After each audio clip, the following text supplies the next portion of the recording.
Hello বন্ধুরা, আমি আজকে আপনাদের প্রন্ট এগের হোয়াইট অংশ দিয়ে পাটিসাপটা করে দেখাচ্ছি। আপনারা দেখতে থাকুন। প্রথমে ডিমটা সেদ্ধ করে নিয়েছি। ডিমের ভেতরের যে হলুদ কুসুমটা ওটা আমি ভেঙে নিলাম। এবারে প্রনটা পরিষ্কার করে নিচ্ছি, করে মাঝখানটা একটু থেতো করে দিলাম। এবারে চিজ গ্রেট করছি, প্রন্টের মধ্যে চিজটা যাবে। এটা করে খেয়ে দেখবেন, অসাধারণ খেতে। ভালো যদি লাগে কমেন্ট করে জানাবেন,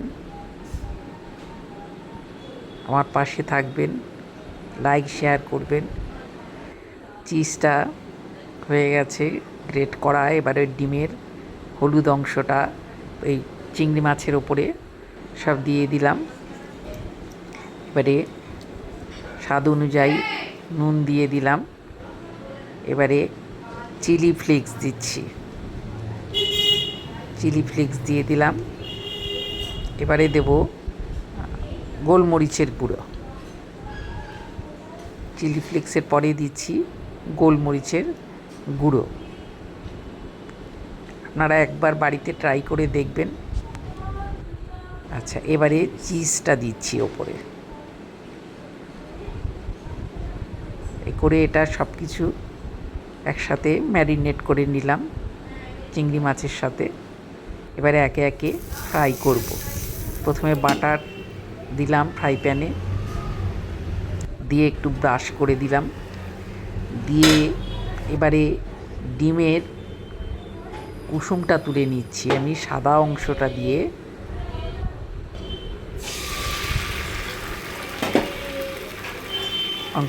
এবারে এটা ব্যাটারে ঢেলে দিলাম। দিয়ে এর উপরে প্রনটা যে ম্যারিনেট করে রেখেছিলাম সব জিনিস দিয়ে এবারে এটা পাটিসাপটার মতন ফোল্ড করে নেব। আপনারা খেয়ে দেখবেন, চা কফির সাথে, শীতকাল আসছে সামনে, অসাধারণ খেতে। আমরা বাড়িতে প্রায় করে খাই। এবারে এটা উল্টে দিচ্ছি। হয়ে গেল একটা প্রন্ট এগ পাটিসাপটা। আরেকটা করে দেখাচ্ছি। সাদা অংশটা আগের মতোই হলুদটা তুলে সাদা অংশটা বাটারের মধ্যে ঢেলে দিলাম।